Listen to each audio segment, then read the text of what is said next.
22 जानेवारी रोजी संध्याकाळी 6च्या सुमाराला एक गुन्हा दाखल झाला. त्याच्यामध्ये फिर्यादी होत्या फरजाना मोहम्मद फिरोज मसुरी. त्यांची तक्रार अशी होती की त्या बाजारामध्ये त्यांच्या 2 मुलींना घेऊन गेल्या होत्या आणि DCP बँकेसमोर रस्ता क्रॉस करत असताना मुली मुलगीची वय 3 वर्ष आणि धाकटी मुलीची वय 3 महिने यांना घेऊन परत येत असताना मोठी मुलगी रडायला लागली. त्यामुळं छोट्या दोन्ही मुलींना घेऊन रस्ता कसा क्रॉस करायचा तर एक बुरखाधारी महिला तिथं आली आणि त्यांना म्हणाली की चला मुझे भी रोड क्रॉस करना आहे, एक मिनिट तुम्ही मेरे पास देतो असं म्हणून तिने त्या मुलाला छोटी मुलगी जी होती 3 महिन्याची त्या मुलीला घेतलं. दोघीजणी डिवायडरपर्यंत बरोबर चालत आल्या आणि त्यानंतर ही जी अनोळखी महिला होती ती महिला जोरात रस्ता क्रॉस करून पलीकडे निघून गेली आणि रिक्षामध्ये बसून निघून गेली. त्यांनी शोधाशोध केली परंतु काही फायदा झाला नाही आणि त्यानंतर पोलीस स्टेशनला येऊन टाकलं.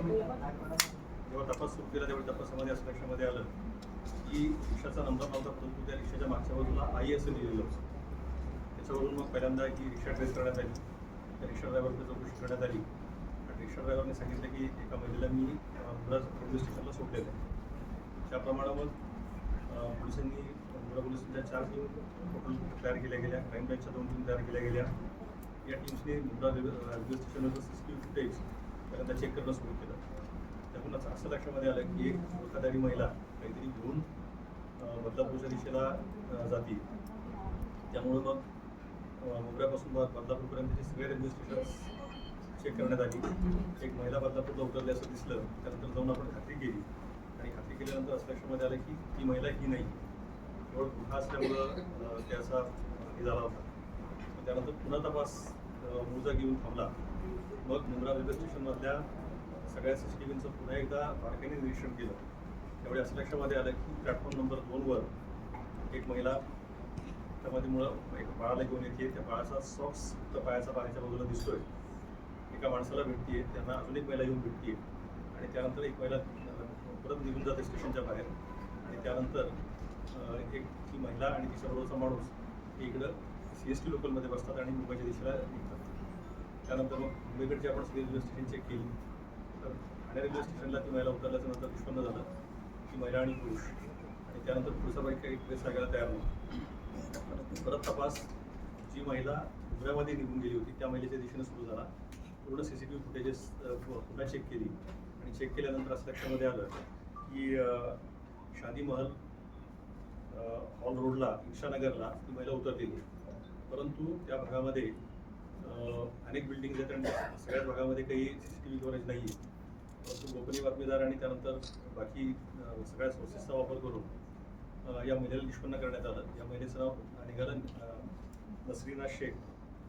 मग या नसरीना शेखकडे चौकशी केली त्यावेळी तिने असं सांगितलं तिची बहीण आणि तिचा मेहुणा हे दोघं मुंबईला आले होते तिला न सांगता आणि तिला त्यांनी प्लॅटफॉर्मला बोलवून घेतलं होतं हे सांगण्यासाठी की तुम्ही एक सरप्राईज दिखाने वाली तो तुम रेल्वे स्टेशन पे आजा.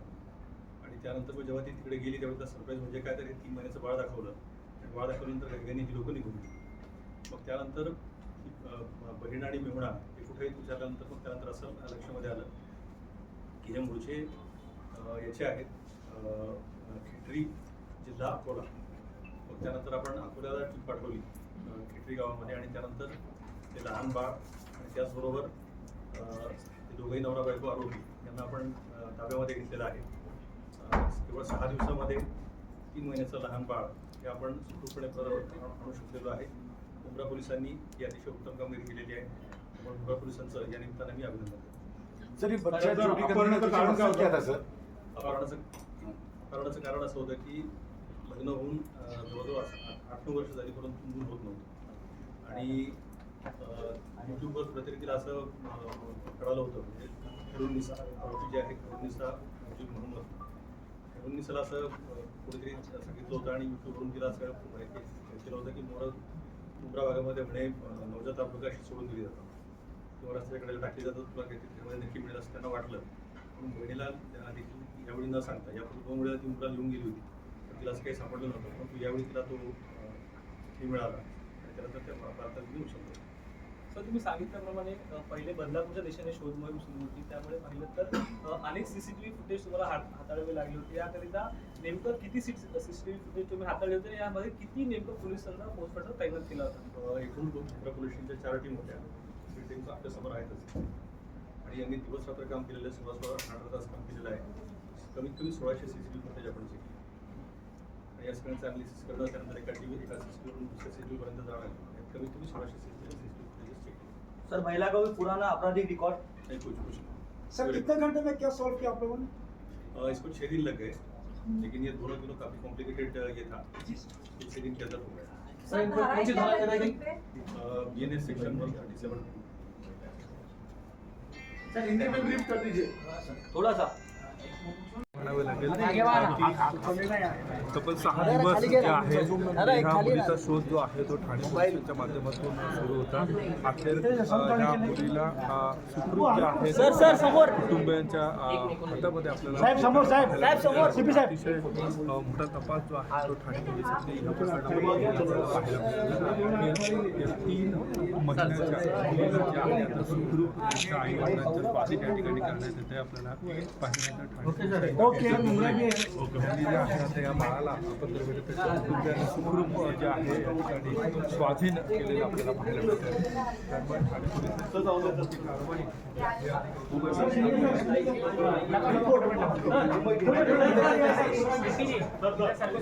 रिचुअल 2 मिनट रुकना.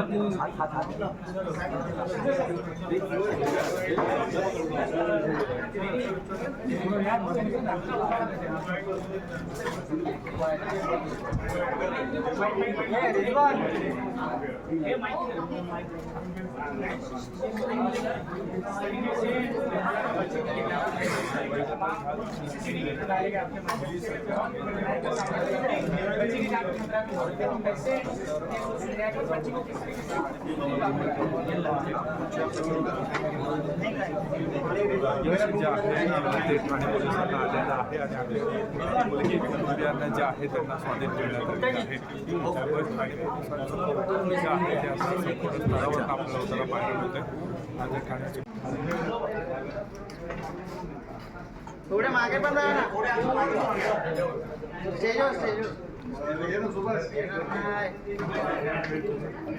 वाईट आहे. समोर बघा सर.